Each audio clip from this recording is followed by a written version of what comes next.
किसका काल विभाजन देखेंगे? देखेंगे गणपति चंद्रगुप्त, गणपति चंद्रगुप्त,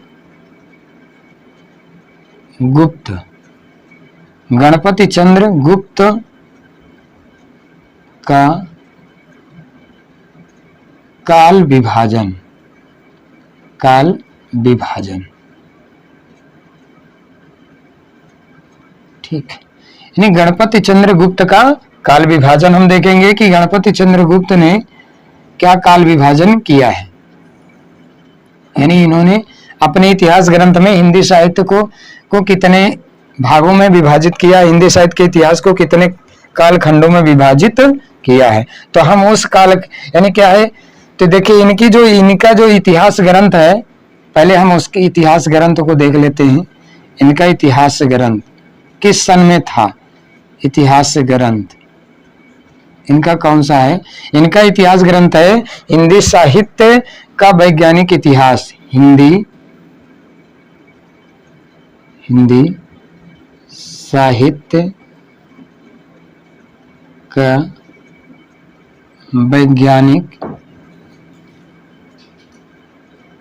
वैज्ञानिक इतिहास। ठीक, और यह 2 भागों में है। ठीक, यह इतिहास ग्रंथ क्या है? इस इतिहास ग्रंथ के 2 भाग हैं, यानी यह 2 भागों में है, 2 भागों में। ठीक, 2 भागों में है। और कब है? यानी इसका जो पहला भाग है, मतलब आप प्रथम भाग इसका जो है, प्रथम भाग, यह प्रथम भाग जो है यह है 1964 में, 1964 ईस्वी में। और इसका जो द्वितीय भाग है, इसका जो द्वितीय भाग है, ठीक, जो 2 भागों में द्वितीय भाग जो है यह कब है? तो यह जो है 1965 में, मतलब 1 वर्ष बाद है। यह क्या है? 1965 ईस्वी में। ठीक, यानी 1965, देखिए 64 में पहला भाग, 65 में दूसरा भाग। यानी हिंदी साहित्य का वैज्ञानिक इतिहास किसने लिखा? गणपति चंद्र गुप्त ने लिखा। तो यानी इसके 2 भाग हैं, पहला भाग 64 में, दूसरा भाग 65 में। ठीक, अब इसके 2 भाग हैं। तो इन्होंने क्या इतिहास का काल विभाजन क्या किया है, उस काल विभाजन को हम देखेंगे। और इन्होंने कुछ उप काल विभाजन भी किया है, तो उसको भी हम साथ में देखते चलेंगे। तो ये तो था इनका, यानी क्या इतिहास ग्रंथ, यानी जो 2 भागों में था। इसको यहां से थोड़ा मिटा लेते हैं उसके बाद, जिससे कि यानी इसके यहां पर लिख लेते हैं 2 भाग, 2 भाग। ठीक, 2 भागों में इसको विभाजित किया था। यानी इनका जो ग्रंथ है 2 भागों में। ठीक, पहला 65 यानी 64 में, दूसरा 65 में। तो देखिए पहला इनका काल विभाजन क्या है? इस इतिहास ग्रंथ में इनका पहला जो काल विभाजन हुआ है वह क्या हुआ है, उसको आप देखिए। यानी इनका जो इतिहास काल विभाजन है वह है क्या? प्रारंभिक। ये आदि काल ना कह करके इन्होंने क्या कहा है? इन्होंने कहा है प्रारंभिक काल। क्या कहा है? प्रारंभिक। इन्होंने कहा है क्या? प्रारंभिक काल। इसकी समय सीमा क्या? और इसी को प्रारंभिक काल या शून्य काल, इसी को प्रारंभिक काल या शून्य काल। ठीक, इसी को क्या कहा है? प्रारंभिक काल कहा या शून्य काल। और इसकी समय सीमा क्या मानी है इन्होंने? इसकी समय सीमा जो है वह मानी है, यानी 1184 ईस्वी से, सॉरी 1184 ईस्वी से 1350 ईस्वी तक। ठीक, यानी कि क्या है? उसके बाद दूसरा काल इन्होंने किया है क्या? मध्यकाल। दूसरा क्या कहा है? यानी मध्यकाल। ठीक, मध्यकाल। और इसकी जो समय सीमा इन्होंने मानी है, क्या मानी है? इसकी समय सीमा मानी है 1350 ईस्वी से 1800 1857 ईस्वी तक, ठीक, 1857 ईस्वी तक। लेकिन मध्यकाल को दो कालों में विभाजित किया गया है, मतलब मध्यकाल को दो भागों में बांट दिया गया है, ठीक है। यानी इसके मध्यकाल के दो उपकाल हैं, इसके दो उपकाल हैं, मध्यकाल के दो उपकाल हैं। यहां से आप इसको देखते चलिए, इसके दो उपकाल हैं, किसके? मध्यकाल के। यानी मध्यकाल को दो उपकालों में भी विभाजित किया गया है। तो दो उपकाल क्या है? पहला इसमें जो है, पहला जो उपकाल है वह क्या है? पहला उपकाल हम देखेंगे क्या है, यानी इसको कहा है इन्होंने क्या? उत्कर्ष काल। उत्कर्ष काल, मध्यकाल में ही को दो भागों में बांटा है। तो पहला उत्कर्ष काल, उत्कर्ष काल की जो समय सीमा इन्होंने मानी है वह मानी है क्या? 1350 से, मतलब यहां से 1350 से ईस्वी से, ठीक, 1350 ईस्वी से 1500 ईस्वी तक इन्होंने माना है क्या? उत्कर्ष काल माना है। उसके बाद इसी में दूसरा जो माना है उत्कर्ष, यानी उपकाल में, यानी मध्यकाल को जो उपकाल में विभाजित किया है, तो इसको क्या है? यानी इसका जो है चरमोत्कर्ष काल, चरमोत्कर्ष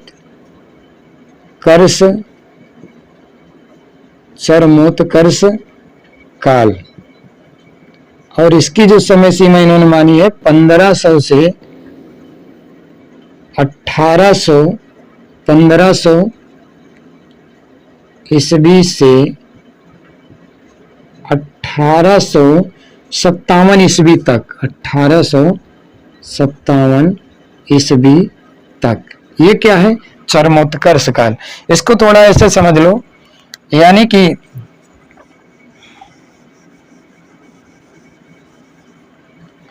ठीक, यानी जो मध्यकाल है गणपत चंद्रगुप्त का, इसके दो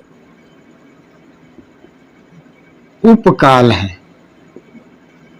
इसके क्या है? दो उपकाल हैं। तो पहला क्या है और ये दूसरा है, ठीक, ये पहला है और ये दूसरा है। अब इसी क्रम में जो तीसरा इन्होंने काल विभाजन किया है वह किया है क्या? आधुनिक काल। यानी इन्होंने रीति काल नहीं कहा, यानी भक्ति काल और रीति काल नहीं कह करके इन्होंने सीधे क्या किया है? यानी क्या? उत्कर्ष काल और चरमोत्कर्ष काल, यानी मध्यकाल में दो काल, यानी मध्यकाल कह करके उसको दो भागों में बांट दिया। पहला कौन? यानी भक्ति काल को कह दिया उत्कर्ष काल और रीति काल को कह दिया क्या? चरमोत्कर्ष काल, ठीक। उसके बाद आधुनिक काल, ठीक, यानी इन्होंने क्या? रीति काल ही नहीं कहा, तो इन्होंने क्या कह दिया? आधुनिक काल, आधुनिक काल, ठीक, आधुनिक काल। और इसकी समय सीमा क्या मानी? 1857 ईस्वी से, ठीक, 1857 ईस्वी से अब तक, ठीक, 1857 ईस्वी से अब तक, या ब्रैकेट में हम समझ लीजिए इसके भी उपकाल विभाजन है। तो इसकी जो समय सीमा मानी है 1857 ईस्वी से 1965 ईस्वी तक, ठीक, ब्रैकेट में इसको समझते चलिए, ठीक है। यानी 1857 से अब तक तो मानी ही है, लेकिन इन्होंने क्या? आधुनिक काल का उपकाल विभाजन भी किया है। तो उस काल विभाजन को अंतिम क्या समय माना है जो, यानी वह क्या माना है? अंतिम जो समय सीमा मानी है वह क्या है? 1965। तो आधुनिक काल का उपकाल विभाजन, मतलब आधुनिक काल का उपकाल, यानी आधुनिक काल को भी इन्होंने जैसे क्या मध्यकाल को उपकाल में विभाजित किया, तो आधुनिक काल का उपकाल विभाजन भी हम इनका देखेंगे कि इन्होंने आधुनिक काल को का उपकाल विभाजन कैसे किया है। तो देखिए आधुनिक काल के उपकाल विभाजन में जो पहला है, यानी पहला जो काल विभाजन इन्होंने किया है वह किया है क्या? भारतेंदु युग, भारतेंदु युग, ठीक, यानी भारतेंदु युग। और इसकी समय सीमा क्या रखा है? सन 1857 ईस्वी से, ठीक, 1900 ईस्वी तक, ठीक। और दूसरा काल विभाजन, दूसरा क्या है, उपकाल विभाजन इनका जो है, दूसरा जो है वह है क्या, द्विवेदी युग, द्विवेदी युग, ठीक, द्विवेदी युग है। और यह कब है, तो ये है सन 1900 से सन 1900 ईस्वी से 1920 ईस्वी तक, ठीक। उसके बाद तीसरा यानी तीसरा जो है इनका उपकाल विभाजन, वह क्या है, छायावाद युग, छायावाद युग, छायावाद युग। और ये कब है, सन 1920 ईस्वी से 1900, ठीक, यानी क्या है, सन 1920 ईस्वी से सन 1937 ईस्वी तक, ठीक, ये माना है।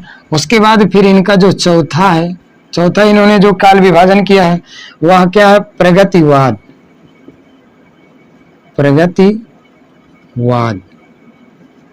प्रगतिवाद कब माना है, तो यह माना है सन, इसका जो समय सीमा यह सन 1937 ईस्वी से 1944 ईस्वी तक, ठीक।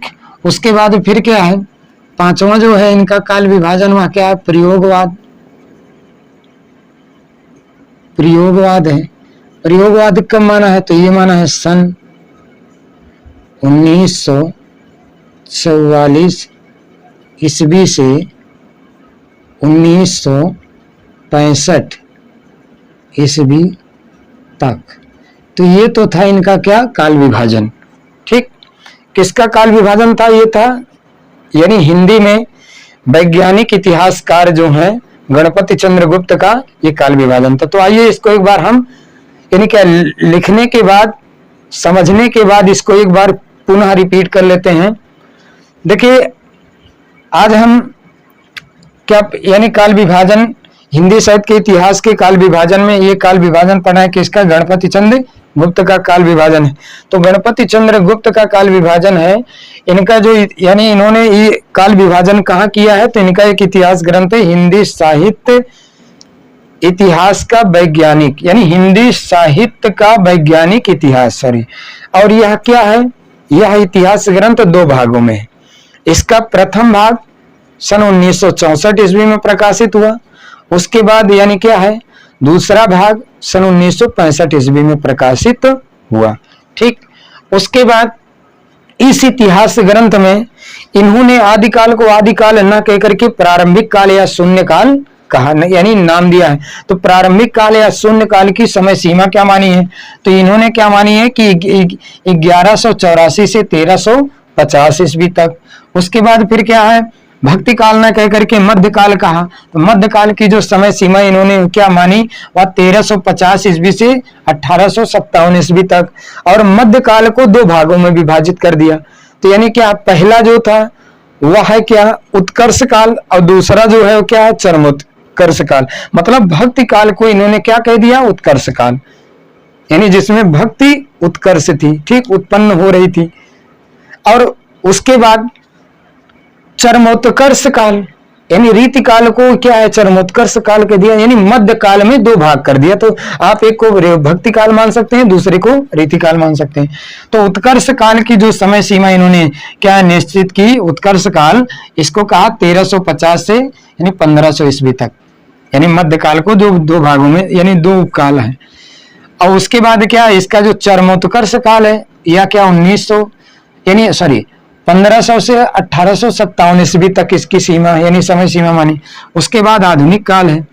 आधुनिक का यानी आधुनिक काल 1857 से अब तक है, या 1857 से 1965 तक मान लीजिए इसको। अब फिर आधुनिक काल का उपकाल विभाजन किया इन्होंने। तो उपकाल विभाजन कितने प्रकार में किया है, तो इन्होंने उपकाल विभाजन 5 भागों में किया है। यानी इनका उपकाल विभाजन कितने भागों में है, तो 5 भागों में है। इसको भी आप जानते रहिए। कितने भागों में? 5 भागों में। तो 5 भागों में क्या है, तो जिसमें पहला इन्होंने क्या है, उपकाल माना, आधुनिक काल का उपकाल माना क्या, भारतेंदु युग, और इसकी समय सीमा 1857 से 1900, और दूसरा द्विवेदी युग सन 1900 से 1920 ईस्वी तक, तीसरा छायावाद युग सन 1920 से 1937 ईस्वी तक, और चौथा प्रगतिवाद सन 1937 से 1944 ईस्वी तक, और पांचवा प्रयोगवाद सन 1944 से 1965 ईस्वी तक। ये तो था किसका, यह था गणपति चंद्र गुप्त का काल विभाजन। अब इसी काल विभाजन में हम अगले पेज में देखेंगे डॉक्टर बच्चन सिंह का काल विभाजन।